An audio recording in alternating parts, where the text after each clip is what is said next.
UN 영어뉴스. The dangerous books, too powerful to read.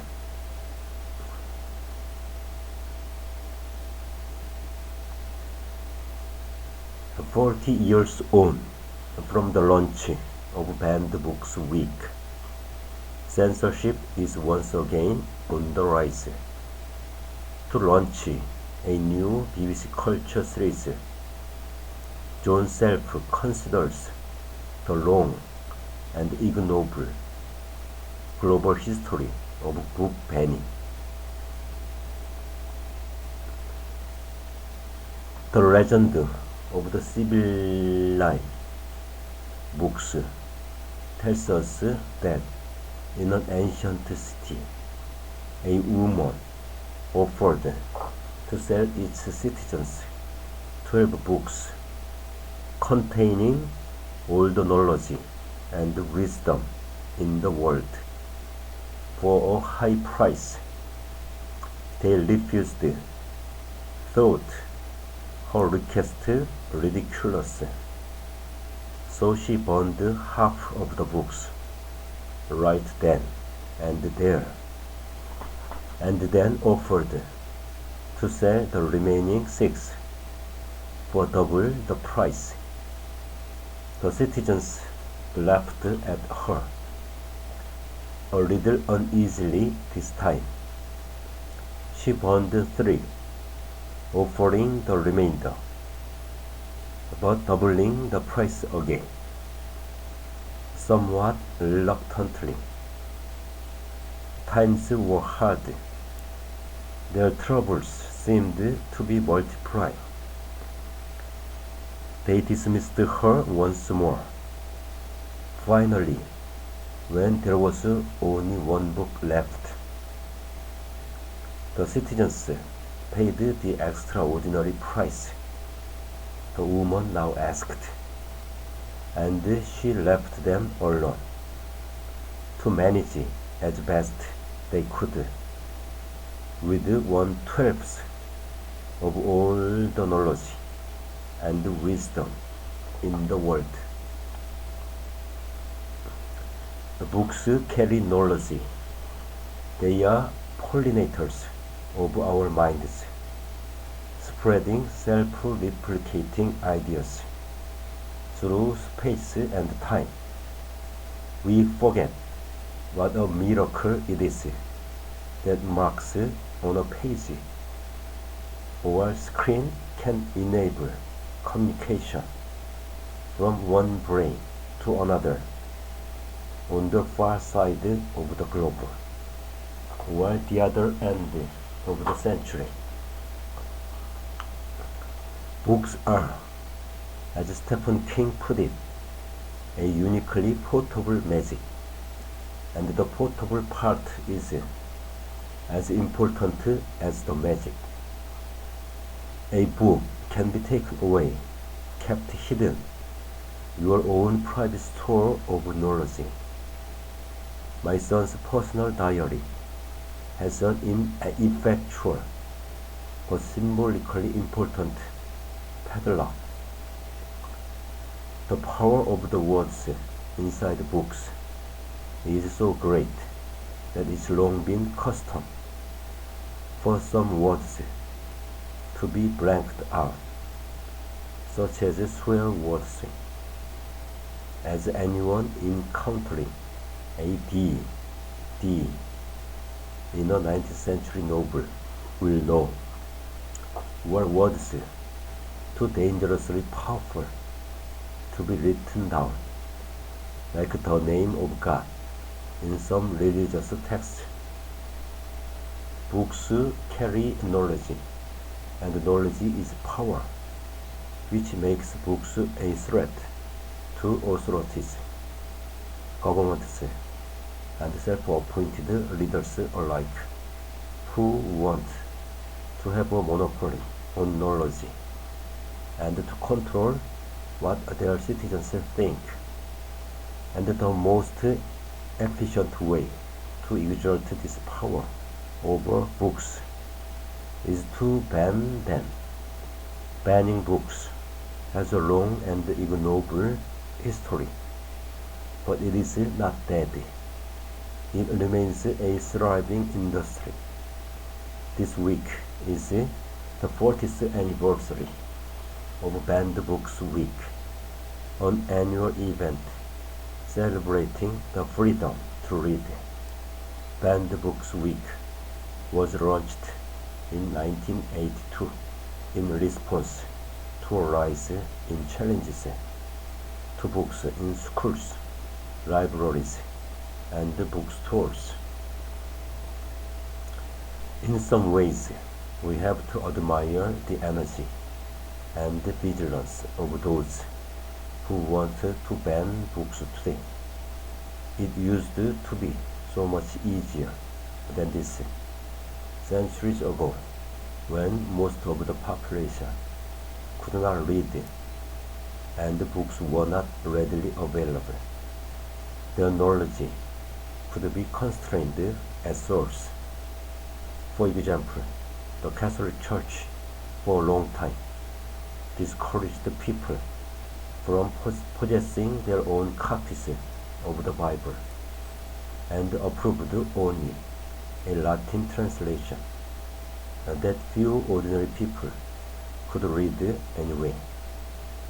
Ostensibly, this was to prevent the laity from misinterpreting the Word of God, but it also ensured they could not challenge the authority of church leaders.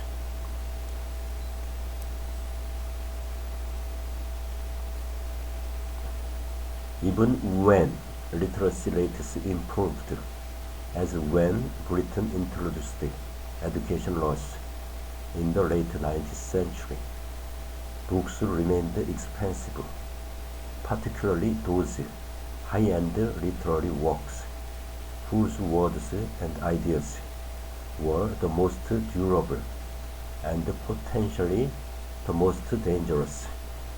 Only in the 1930s, with the Albatross books and the Penguin books, did the new mass audience for quality, affordable books have its appetite satisfied. And simultaneously, book banning was about to take on a new life, as would-be censors tried desperately to keep up with the proliferation of new titles that opened readers to new and disruptive ideas. But what was surprising about the expansion of book banning in the 20th century is how widespread the lust was for this protection racket. Corrupting minds. Today, the government of China, for example, continues to issue edicts against books in schools that are not in line with the country's socialist core values, that have deviant worldviews, life views, and values. Classically, flexible words that can be applied to any book. The authorities disapprove of for any reason. Although the students don't really look at them anyway, observed one teacher in 2020 clearing the school library shelves of Animal Farms and 1984.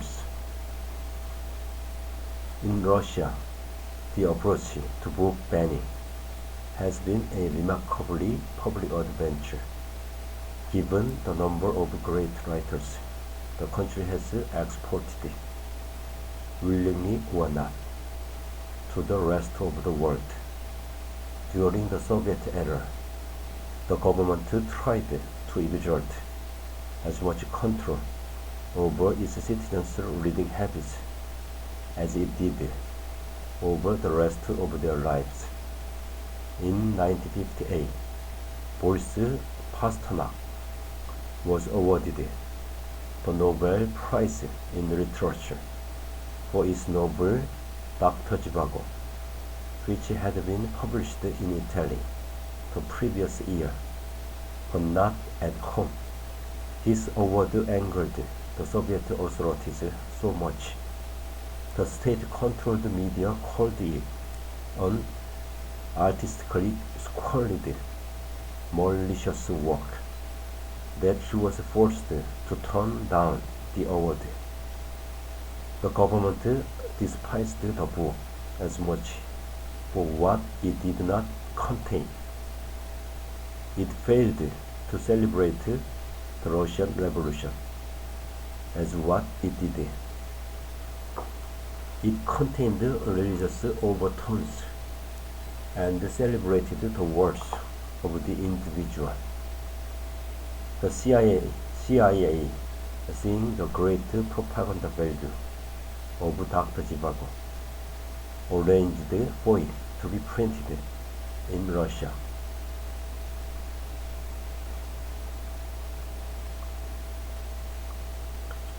The banning of books in the Soviet Union led to the development of samizdat, or self-published writing, to which we owe the continued existence of, for example, the poetry of Osip Mandelstam.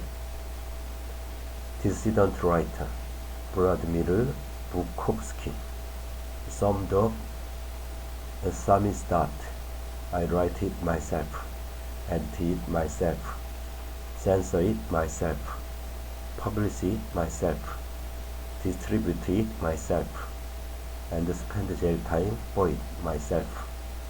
But those in the West flatter themselves if they think that it doesn't happen there. When books are banned, or attempts are made to ban, the argument is the same there as elsewhere, that it is to protect ordinary people who are seemingly too feeble-minded to judge for themselves from exposure to corrupting ideas. In Britain, book banning has often been a tool against perceived sexual obscenity. It is typically an attempt to use the blunt force of the law to arrest social change, a tactic that always fails, but which is irresistible to short-termist authorities. Nonetheless, many writers have had their reputations burnished by their brushes with Britain's obscenity laws. James Joyce was perceptive when he said, while writing Ulysses, that police notwithstanding, I should like to put everything into my novel. The book was banned in Britain from 1922 until 1936, even though the legal officer responsible for the ban had read only 42 of the book's 732 pages. The everything that Joyce put into Ulysses included masturbation, swearing, sex, and going to the toilet.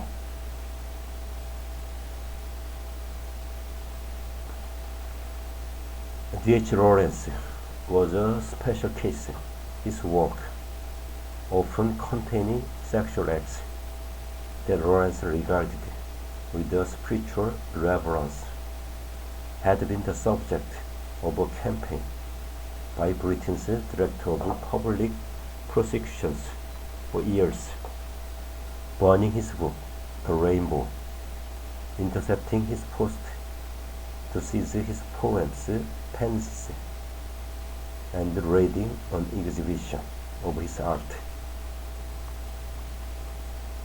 The vendetta continued beyond the grave when Penguin Books published Lady Chatterley's Lover in 1960 and invited prosecution. The trial is famous. The publisher recruited dozens of writers and academics to attest to the book's literary qualities, though Annie Brighton turned them down, and the judge exemplified the state's distrust of ordinary readers when he cautioned the jury against relying on literary experts. Is that how the girls working in the factory are going to read this book? The coda to the case, in which the jury found unanimously in favor of Penguin, is a delicious irony. 3 years ago, and 6 decades after it tried to ban the book, the British government prevented the judge's copy of Lady Chatterley's Lover from being sold overseas, so that a buyer can be found to keep this important part of our nation's history in the UK, keeping ideas alive. Meanwhile, in the USA, it's a tribute of sorts to the enduring power of books that banning them remains so popular in a world where each new wave of technology, from TV to gaming and social media, attracts fears of inappropriate content. Schools are a particular hotbed of attempted censorship, partly because directing a child's malleable mind seems like an efficient way to cut off perceived dangers, but also because, unlike bookshops, school boards have some degree of community input. In 1982, the year that Banned Books Week was launched, a case of attempted school censorship, Ireland Trees School District, reached the U.S. Supreme Court. Here, the school board argued that it is our moral duty to protect the children in our schools from this moral danger as surely as from physical and medical dangers. The danger they referred to were books that were anti-American, anti-Christian, anti-Semitic, and just plain filthy. The charge of anti-Semitism was laid against the Jewish novelist Bernard Malamud's great novel, The Fixer. The court concluded, however, in alignment with the First Amendment, that local school boards may not remove books from school libraries simply because they dislike the ideas contained in those books. That has not stopped them. Foremost among the hot topics, both challenges and bans on books in U.S. schools and libraries, is sex. America seems to be very exercised about sex, as James Lalou, then director of the American Libraries Association's Office for Intellectual Freedom, put it in 2017. Sex has traditionally meant obscenity, which led to U.S. Judge Porter Stewart's famous attempt to pin down the definition of hardcore pornography in a court case in 1964. I know it when I see it.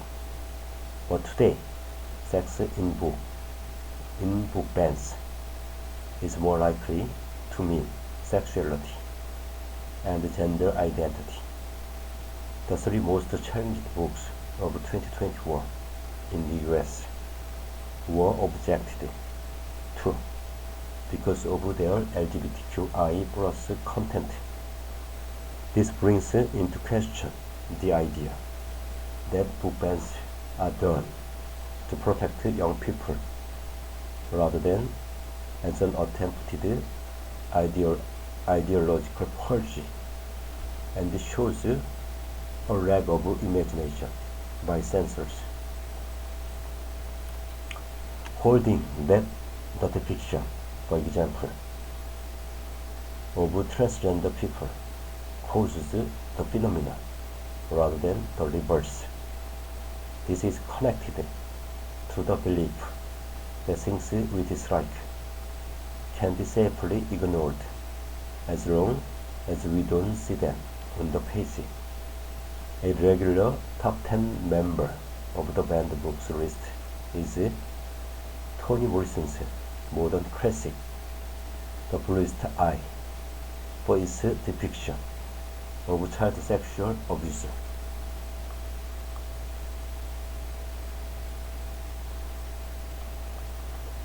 But then book censorship in the US has a long history. Its most famous early victim was Harriet Beecher Stowe's 1852 anti-slavery novel Uncle Tom's Cabin. In 1857, a black Ohio man, Sam Green, was tried, convicted, and sentenced to 10 years imprisonment in the penitentiary for having in his possession Uncle Tom's Cabin. It is a twist of history that the book is now more often criticized from the progressive end of the political spectrum for its stereotypical portrayal of black characters. The more prominent a book, the more likely it is to attract the attention of censors. J.D. Salinger's The Catcher in the Rye has been challenged regularly. A teacher was sacked for teaching it in 1960, and the book was removed from schools in Wyoming, North Dakota, and California in the 1980s. The argument for banning Salinger's novel is typically for profanity and vulgar language, even though its opening line today, with all that David Copperfield kind of crap, seems quaint.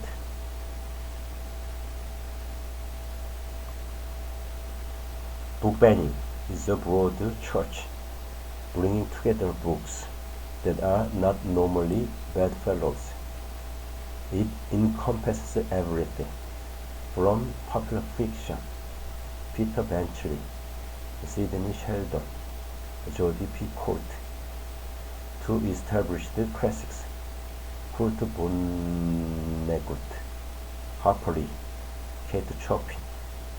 It has more targets than an archery contest, from occult worship, the Harry Potter series, to atheism, the curious incident of the dog in the night time.